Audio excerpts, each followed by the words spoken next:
نحمده ونصلي على رسوله الكريم اما بعد فاعوذ بالله من الشيطان الرجيم بسم الله الرحمن الرحيم رب اشرح لي صدري ويسر لي امري واحلل عقدة من لساني يفقهوا قولي باب من استعد الكفن في زمن النبي صلی اللہ علیہ وسلم فلم ينكر عليه.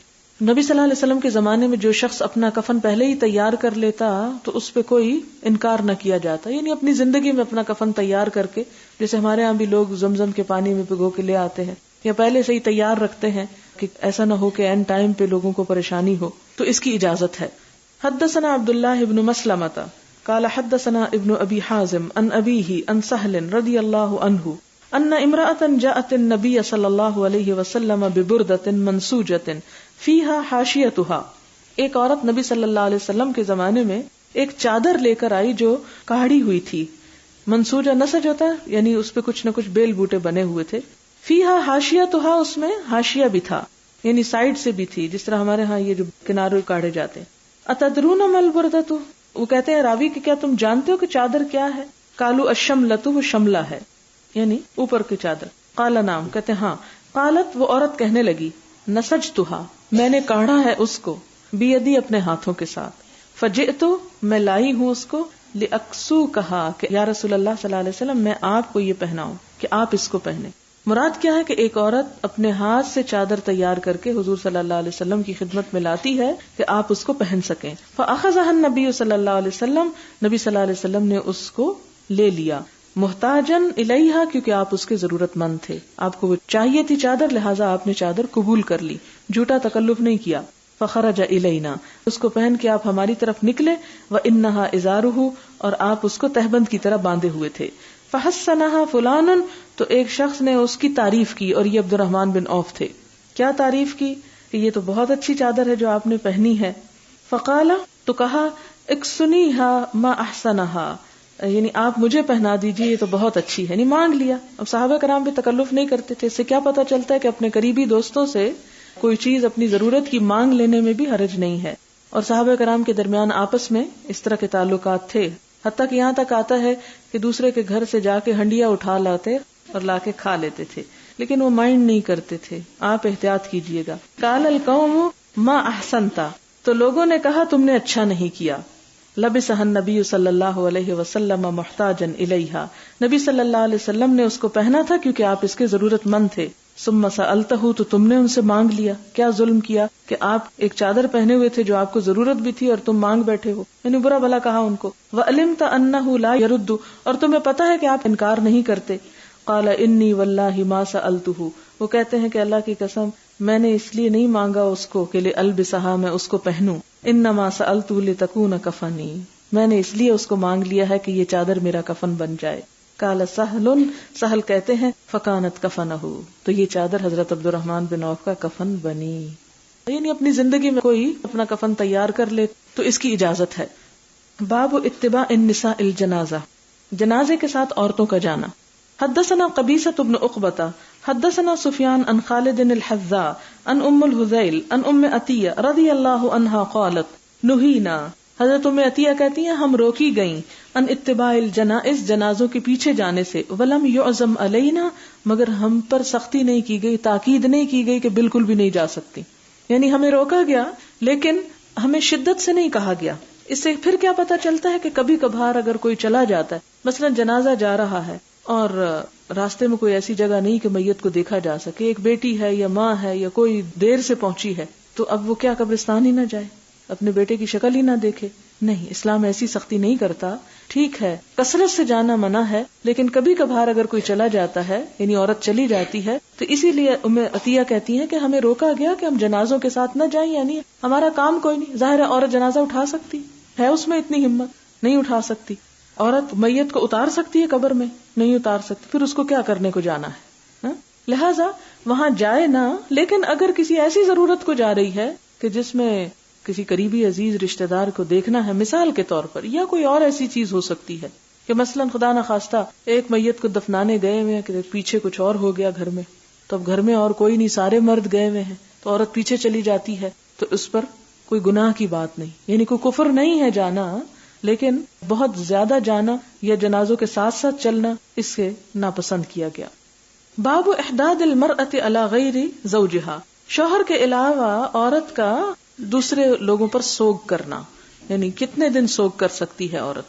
حدثنا مسدد حدثنا بشر بن المفضل حدثنا سلمة بن علقمہ عن محمد بن سیرین قال توفی ابن لأم عطیہ رضی اللہ عنہا فلما کان اليوم الثالث، ام عطیہ کا بیٹا فوت ہو گئی، پیچھے گزرا ہے نا کہ وہ بصرے میں شاید تھا تو یہ تیزی سے گئی اور وہ فوت ہو چکا تھا۔ فلما کان اليوم الثالث، جب تیسرا دن ہوا، دعت بسفرۃ، تو زرد خوشبو منگوائی، یعنی ایک طرح سے میک اپ کا سامان منگوایا، فتمسحت به، تو اس کو مل لیا، مسح یعنی اپنے اوپر لگا لیا، وقالت، اور کہنے لگی، نہینا ان نحد اکثر من ثلاث الا بزوج، کہ ہمیں شوہر کے علاوہ کسی اور کی میت پر 3 دن سے زیادہ سوگ کرنے سے منع کیا گیا ہے۔ حدثنا الحمیدی حدثنا سفیان قال حدثنا ایوب بن موسیٰ قال اخبرنی حمید بن نافع عن زینب بنت ابی سلمہ قالت لما جاء نعی ابی سفیان من الشام، جب ابو سفیان کی موت کی خبر آئی شام سے، دعت ام حبیبہ، ان کی بیٹی ام حبیبہ نے منگوائی رضی اللہ عنہا بسفرۃ، زرد خوشبو، فی الیوم الثالث، تیسرے دن، فمسحت آردیہا وذراعیہا، تو اس کو، اس ابٹن جیسی چیز کو اپنے گالوں پہ ملا اور اپنے بازوؤں پہ۔ اس سے کیا پتہ چلتا ہے کہ اس زمانے میں بھی عورتیں میک اپ کیا کرتی تھیں۔ وقالت انی کنت ان ھذا لغنیۃ، اور ساتھ ہی یہ کہنے لگی کہ مجھے اس کی ضرورت نہیں تھی آج، لیکن میں کیوں کر رہی ہوں، لولا انی سمعت النبی صلی اللہ علیہ وسلم یقول، اگر میں نے آپ صلی اللہ علیہ وسلم سے یہ سنا نہ ہوتا، آپ نے کیا فرمایا، لا یحل لامرأۃ تؤمن باللہ والیوم الآخر، کسی عورت کے لیے جو اللہ اور یوم آخرت پر ایمان رکھتی ہو، جائز نہیں، حلال نہیں، ان تحد علی میت، کہ کسی میت پر سوگ کرے، فوق ثلاث، 3 دن سے زیادہ، الا علی زوج، ہاں شوہر پر کر سکتی ہے، فانہا تحد علیہ 4 اشہر و10، اس پر وہ 4 ماہ 10 دن سوگ کرے گی۔ حدثنا اسماعیل حدثنی مالک عن عبد اللہ بن ابی بکر بن محمد بن عمرو بن حزم عن حمید بن نافع عن زینب بنت ابی سلمہ اخبرته قالت دخلت على ام حبیبة زوج النبی صلی اللہ علیہ وسلم فقالت سمعت النبی صلی اللہ علیہ وسلم یقول لا يحل لامرأة تؤمن باللہ والیوم الآخر تحد على میت فوق 3 الا على زوج 4 اشہر و10، ثم دخلت على زینب بنت جحش حين توفي أخوها فدعت بطيب فمست به ثم قالت ما لي بالطيب من حاجة۔ اب یہ تیسری عورت ہے زینب بنت جحش، ان کا بھائی فوت ہو گیا، انہوں نے خوشبو منگائی اور خوشبو لگائی اور کہا مجھے اس کی ضرورت نہیں تھی، غیر انی سمعت رسول اللہ صلی اللہ علیہ وسلم، لیکن یہ ہے کہ میں نے نبی صلی اللہ علیہ وسلم سے یہ سنا، یقول لا يحل لامرأة، آپ نے فرمایا کہ کسی عورت کے لیے جائز نہیں، تؤمن باللہ والیوم الآخر تحد علی میت فوق 3 الا علی زوج 4 اشہر و10۔ تو 3 حدیثیں ہمیں اس باب میں ملتی ہیں، ایک ام حبیبہ کی، ایک ام عطیہ کی، ام عطیہ کا بیٹا فوت ہوا، ام حبیبہ کے باپ فوت ہوئے، اور زینب بنت جحش کا بھائی فوت ہوا۔ ان سب نے کیا کیا، تیسرے دن سنت کی پیروی میں اپنا حلیہ درست کیا اور کہا کہ یہ نہیں کہ ہم کسی شادی میں جا رہے ہیں تو اس لیے ہمیں میک اپ کرنا ہے، ہم اس لیے کر رہے ہیں کہ لوگوں کو پتہ چل جائے کہ شوہر کے سوا کسی اور کے لیے 3 دن سے زیادہ اس حال میں نہیں رہنا چاہیے۔ یہ ایسا کیوں ہے؟ اس لیے کہ اسلام بہت پریکٹیکل دین ہے اور وہ بلا وجہ میں سوگ کو اتنا طول نہیں دینا چاہتا، اور طریقہ کیا ہے کہ سوگ دل میں ہوتا ہے اور باقی حالت انسان درست کرے اپنی، تاکہ دوسرے لوگوں کے لیے ایک مصیبت نظر نہ آئے۔ باب زیارت القبور، قبروں کی زیارت کرنا۔ ابتدائی اسلام میں قبروں کی زیارت سے مردوں اور عورتوں دونوں کو منع کر دیا گیا تھا کہ کوئی بھی نہیں جا سکتا۔ اس کے بعد یہ اجازت ہوئی اور آپ صلی اللہ علیہ وسلم نے فرمایا کہ میں تمہیں قبروں کی زیارت سے روکا کرتا تھا، لیکن اب تم قبروں کی زیارت کیا کرو، کیونکہ وہ آخرت کی یاد دلاتی ہیں اور دنیا سے بے رغبتی دلاتی ہیں۔ بعض لوگوں کا خیال ہے کہ یہ اجازت مرد اور عورت دونوں کے لیے تھی۔ دوسری بعض روایات میں عورتوں کو وہاں جانے سے منع کیا گیا، لیکن پھر آپ نے پیچھے حدیث میں دیکھا کہ عورتیں کہیں نہ کہیں قبر کے پاس آگے پیچھے نظر آتی ہیں، تو اس سے پتہ یہ چلتا ہے کہ ایک حدیث کے الفاظات ہیں لعن اللہ زوارات القبور۔ زوارات ہوتا ہے کثرت سے زیارت کرنے والی، کہ جو وہاں جا کے بیٹھ ہی جائیں اور بہت زیادہ جائیں، لیکن کبھی کبھار عبرت کے لیے جانا منع نہیں ہے اور انسان اس سے فائدہ اٹھا سکتا ہے۔ اور وہ فیلنگ جو قبر کو دیکھ کر ہوتی ہے وہ صرف سن کے نہیں ہو سکتی. اس لیے اس نقطہ نظر کے ساتھ جانا کبھی کبھار ضروری ہے، اور کچھ دیر وہاں کھڑے ہو کر یہ محسوس کرانا کہ بہت جلد ہم بھی یہیں پر پہنچنے والے ہیں، انسان کے اندر کی بہت سی آلائشوں کو ختم کر دینے والی چیز ہے، نفس کی اصلاح کے لیے بڑی مفید ہے. حدثنا آدم حدثنا شعبہ حدثنا ثابت عن انس بن مالک رضی اللہ عنہ قال مر النبی صلی اللہ علیہ وسلم بامرأة تبکی عند قبر، کہ نبی صلی اللہ علیہ وسلم ایک عورت کے پاس سے گزرے جو قبر کے پاس رو رہی تھی. فقال اتق اللہ واصبری، آپ نے فرمایا اللہ سے ڈرو اور صبر کرو.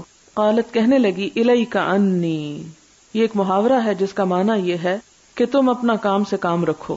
الیک طرف تیرے ہے، انی مجھ سے، یعنی مجھے مت کچھ کہو. فانک لم تصب مصیبتی، کیونکہ تم کو میری مصیبت جیسی نہیں پہنچی. ولم تعرف ہو، اور اس عورت نے آپ کو پہچانا نہیں. فقیل لہا، تو اس عورت سے کہا گیا، انہ النبی صلی اللہ علیہ وسلم، کہ یہ تو نبی صلی اللہ علیہ وسلم ہے. فاتت باب النبی صلی اللہ علیہ وسلم، تو وہ عورت حضور صلی اللہ علیہ وسلم کے گھر پر آئی، دروازے پر آئی. فلم تجد عنده بوابین، تو اس عورت نے آپ کے دروازے کے سامنے کوئی چوکیدار نہ پائے. بواب کہتے ہیں دربان. دروازے پہ کچھ نہ پائے، یعنی عام انسانوں کی طرح آپ کا گھر تھا. فقالت لم اعرفک، کہنے لگی، یعنی اپنا عذر پیش کرنے لگی کہ میں نے آپ کو پہچانا نہیں تھا. فقال، تو آپ نے جواب میں فرمایا، انما الصبر عند الصدمۃ الاولى، کہ صبر تو صدمے کی ابتدا پر ہوتا ہے. یعنی اب رود ہو کے جب سب دل ٹھنڈا کر کے آ گئی ہو معذرت کرنے کے لیے، تو اس کا صبر سے کوئی تعلق نہیں. اس وقت تمہیں صبر کرنا چاہیے تھا جب صبر کا وقت تھا. اور دوسری بات اس سے کیا پتہ چلتی ہے، امام بخاری اس حدیث کو کس لیے لائے ہیں کہ عورت بھی قبرستان جا سکتی ہے، کیونکہ آپ صلی اللہ علیہ وسلم نے اس عورت کو یہ تو کہا کہ انما الصبر عند الصدمۃ الاولى، لیکن یہ نہیں کہا کہ تم قبرستان مت جانا، یا قبرستان کے اندر بھی یہ نہیں کہا کہ تم یہاں سے نکل جاؤ. بس صرف یہ کہا اتق اللہ واصبری، اللہ سے ڈرو اور صبر کرو. تو اصل بات یہ ہے کہ جا سکتی ہیں خواتین، لیکن حدود کے ساتھ اور ان تمام پابندیوں کے ساتھ، کیونکہ اس عورت کے قصے سے بھی یہی معلوم ہوتا ہے کہ یہ وہاں پر کو بہت چیخ پکار، جزا فضا اور ایسی کلمات ادا کر رہی ہوگی کہ جو اس کے لیے نقصان دہ ہوں.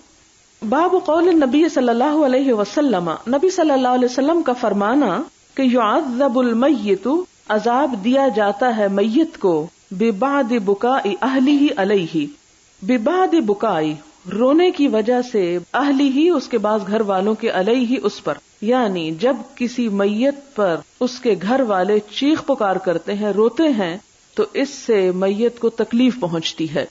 اذا کان النوح من سنتہ، اگر نوحہ یعنی رونا دھونا اس خاندان کے طریقے میں سے ہو، یعنی اس سے مراد کیا ہے کہ اگر کسی خاندان کے اندر یہ رسم چلی آ رہی ہو، یعنی رونے پیٹنے کی، اور اس دوران کوئی شخص مر جاتا ہے اور لوگ اس پہ بھی روتے پیٹتے ہیں، تو اس کو بھی اس کا عذاب ہوگا. اب سوال یہ پیدا ہوتا ہے کہ میت کا کیا قصور، وہ بیچارہ تو مر گیا، اس نے تو نہیں کہا کہ مجھ پر رو. اگر لوگ رو رہے ہیں تو رونے کی سزا لوگوں کو ہی ملنی چاہیے، نہ کہ مرنے والے کو. لیکن نہیں، اس کو بھی ملے گی. کیوں؟ وجہ آگے بتائی گئی ہے کہ لقول اللہ تعالی، اللہ تعالیٰ کا فرمان ہے، قوا انفسکم واہلیکم نارا، اپنے آپ کو اور اپنے اہل و عیال کو آگ سے بچاؤ، آگ سے بچاؤ. اس سے کیا پتہ چلتا ہے کہ اگر اس کے خاندان کا طریقہ تھا رونا پیٹنا، تو اس شخص کا فرض کیا تھا کہ اپنے خاندان کو منع کرتا. جب اس نے منع نہیں کیا، روکا نہیں، ان کی تربیت نہیں کی، ان کی اصلاح نہیں کی، تو اس کو بھی سزا ملے گی. بہت سے لوگ یہ سوال کرتے ہیں نا کہ جی اگر کوئی شخص نیک کام کرتا ہے اور اپنی اولاد کو نیکی سکھاتا ہے، اور اولاد کی نیکی جو والدین کے لیے صدقہ جاریہ ہے، تو کیا اولاد کی برائی بھی والدین کے لیے عذاب ہوگا؟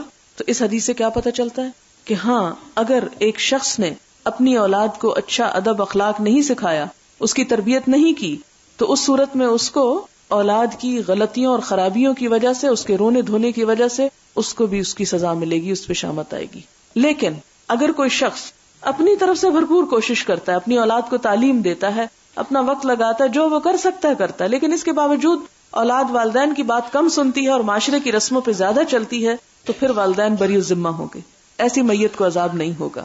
لیکن اگر اس کی بھی بیچ میں نیت شامل ہو کہ ہائے میرے مرنے پہ بھی لوگ روئیں، کیونکہ رونے کو فخر کی علامت سمجھا جاتا ہے، اور یہ کہا جاتا ہے کہ فلاں کی موت پہ تو اتنا رویا گیا. اور بعض اوقات باری پر روتے ہیں.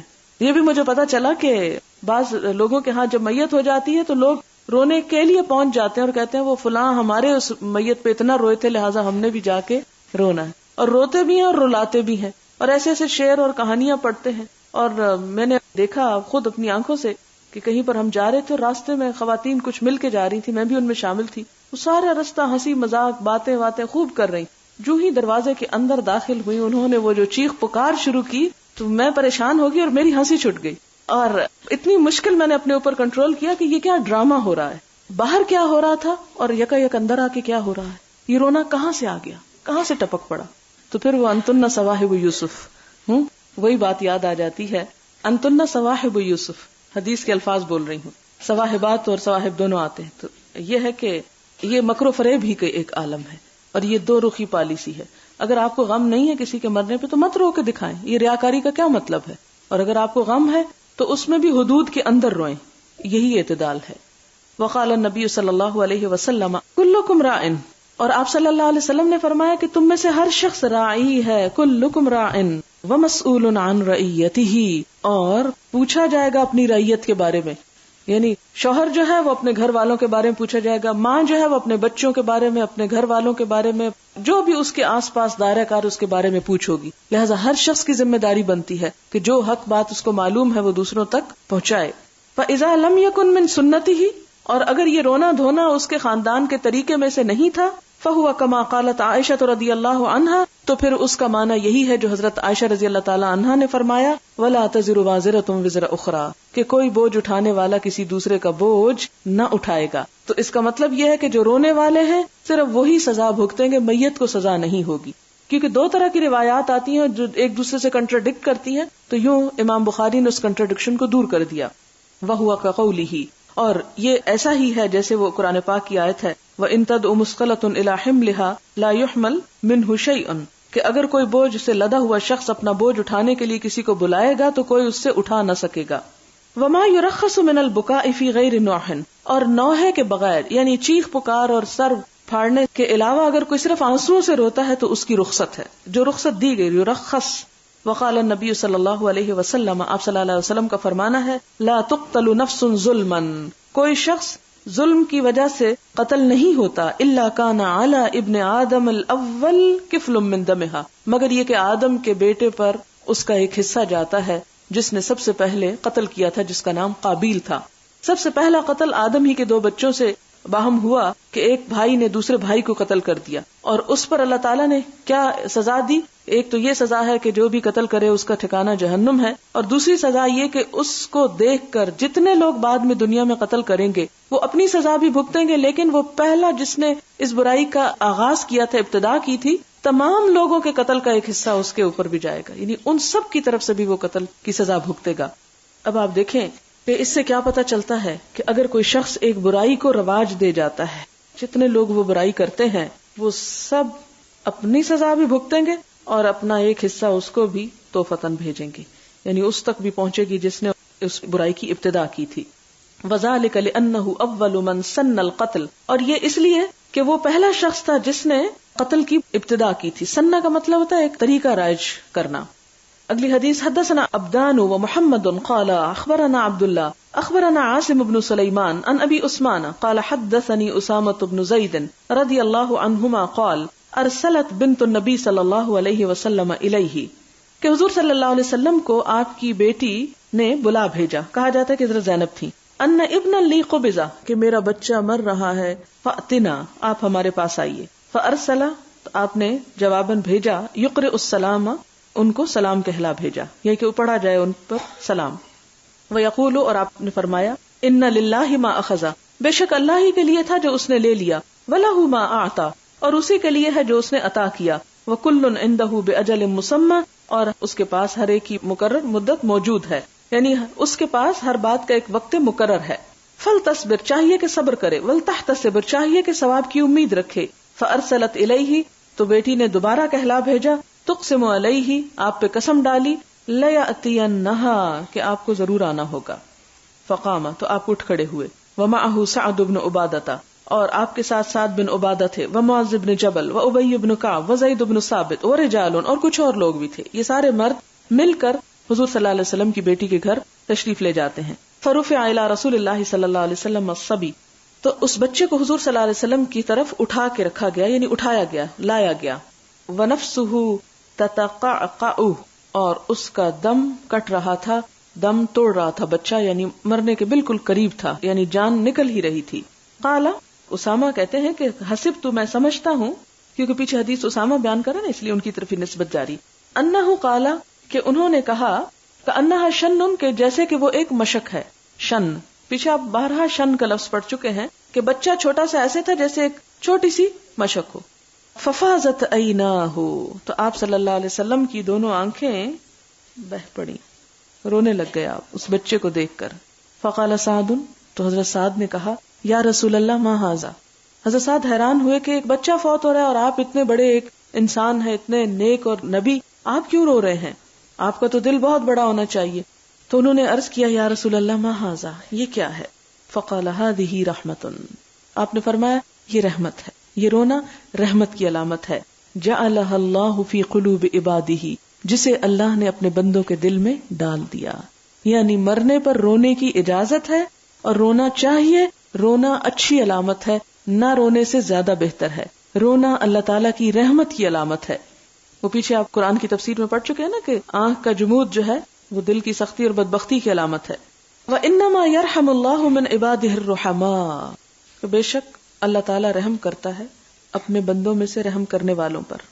وہ جیسے ایک شعر بھی ہے نا، کرو مہربانی تو محل زمیں پر، خدا مہرباں ہوگا عرش بری پر. لیکن وہ کس پر ہوگا؟ جو رحم کرنے والے ہیں.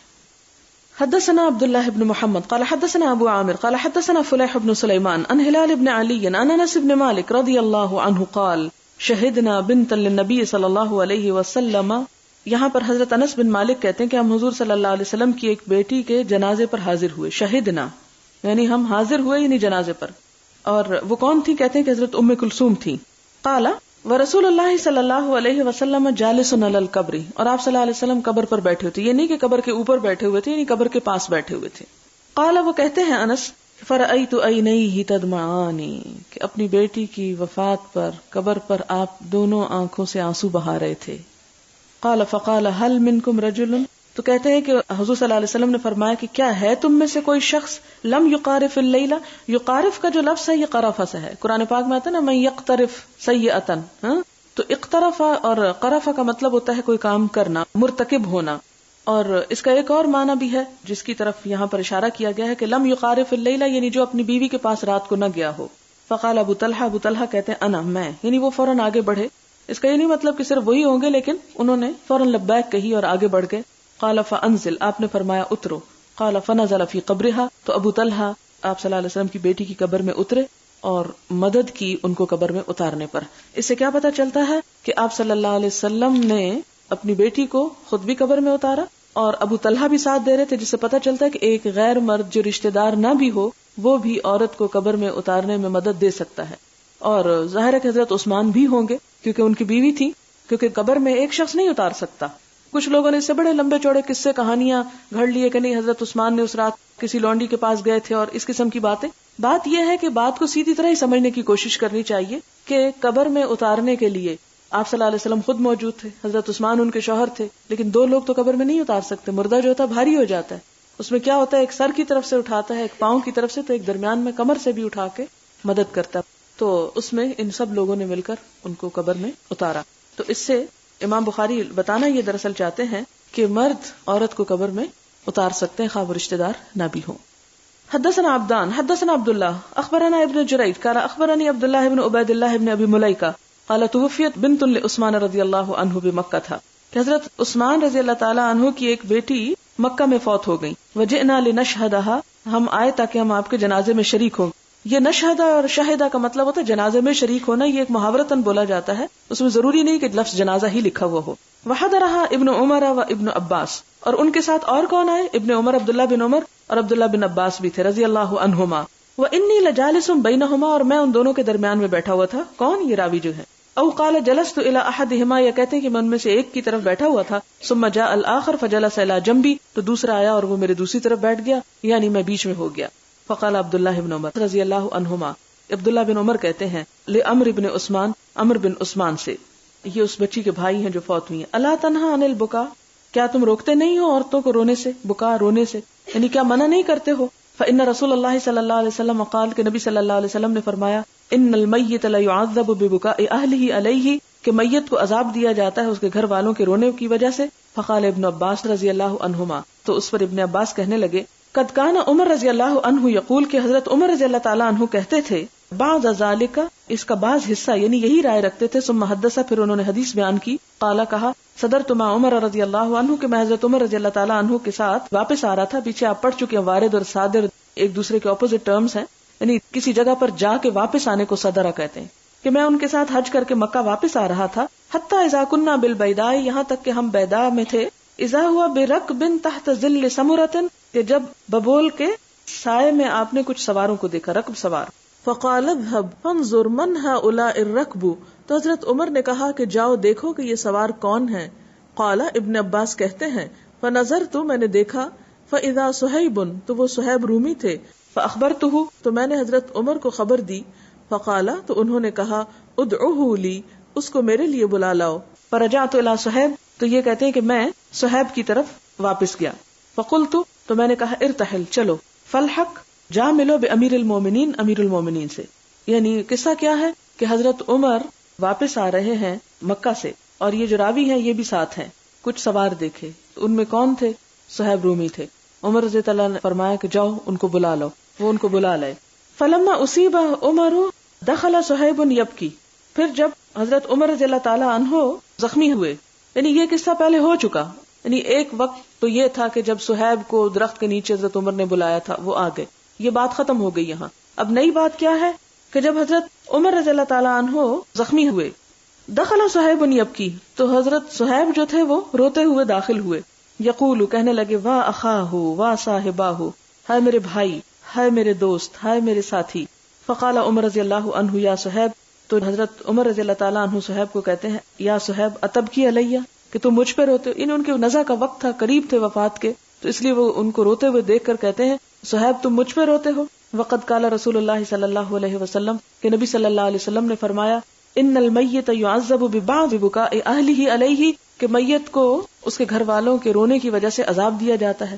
قال ابن عباس رضی اللہ عنہما، فلما مات عمر رضی اللہ عنہ ذکرت ذلک لعائشہ رضی اللہ عنہا، کہ حضرت عمر رضی اللہ تعالیٰ عنہ کی وفات کے بعد میں نے یہی حدیث حضرت عائشہ کو سنائی کہ حضرت عمر یہ بیان کیا کرتے تھے. فقالت، کہنے لگی، رحم اللہ عمر، اللہ عمر رضی اللہ تعالیٰ عنہ پہ رحم فرمائے.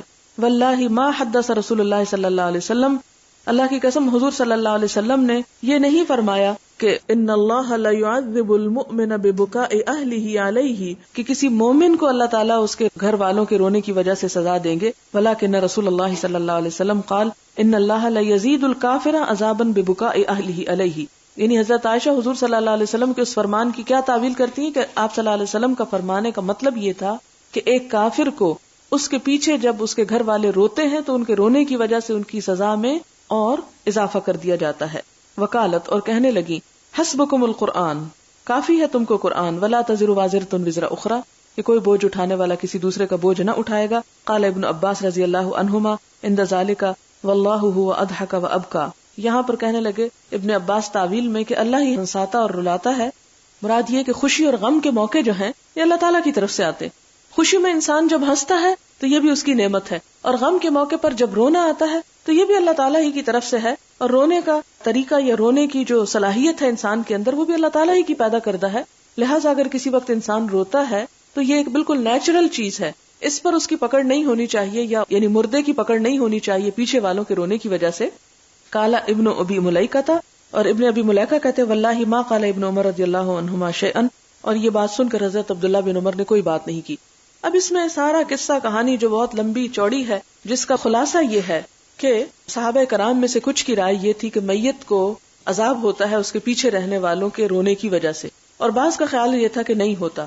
تو ان دونوں کے درمیان تطبیق کیسے ہوگی وہ پیچھے والی حدیث میں گزر چکی ہے کہ اگر تو میت خود چاہے کہ اس کے پیچھے رویا جائے، یا میت نے اپنی اولاد کی اصلاح نہیں کی اور ان کو منع نہیں کیا، تو ایسی صورت میں تو میت کی پکڑ ہوگی. لیکن اگر اس کا ارادہ نہیں تھا اور کوئی دوسرا کچھ کر رہا ہے تو وہ اس کے ذمہ دار نہیں. دوسری بات یہ کہ رونے کی تو اجازت ہے، چیخ پکار کرنے کی اور گریبان پھاڑنے کی اور بال کھینچنے کی اجازت نہیں ہے. پھر اسی طرح اگلی بات یہ ہے کہ یہ حدیث کی تعویل یوں بھی کی گئی کہ یہ کافر کے بارے میں ہے کہ کافر مر جاتا ہے تو اس کو ویسے بھی عذاب ہوتا ہے. اس کے پیچھے جو رونے والے روتے ہیں تو ان کے رونے کی وجہ سے کافر کو فائدے کی بجائے الٹا نقصان ہوتا ہے. یعنی فائدہ نہیں ہوتا. مثلاً آپ دیکھیں کہ دنیا میں جب آپ کے کسی دوست یا بہن یا رشتہ دار کو کوئی نقصان پہنچے اور آپ رو دھو کے فریاد کریں اس شخص سے جس نے اس کو پکڑ رکھا ہو، تو شاید آپ کا رونا دھونا اس شخص کے کام آ جائے اور اس کا جو پکڑنے والا ہے یا اس کے جو گرفت کیے ہوئے وہ اس کو چھوڑ دے. اب دیکھیں نا، جیسے بعض لوگوں کو کوئی جیل میں چلا جاتا ہے تو رشتہ دار پیچھے سے بھاگ دوڑ کر کے اس کو کسی طرح چھڑوا لیتے ہیں، یا روتے دھوتے ہیں، یا منت واسطے کرتے ہیں، یا کوئی سفارش یا رشوت دیتے ہیں تاکہ کسی طرح ہمارے رشتہ دار کو چھوڑ دیا جائے. تو یہاں بتانے کا مطلب یہ ہے کہ ایک کافر جب مرنے کے بعد قبر میں چلا جاتا ہے تو اس کے پیچھے والے خواہ کتنا بھی روتے دھوتے کیوں نہ رہیں، جو مرضی کریں، ان کا رونا میت کو فائدہ نہیں دیتا بلکہ الٹا اس کے عذاب میں اضافے کا سبب بنتا ہے. یہ 3 چیزیں ہیں جو اس سے ثابت ہوتی ہیں.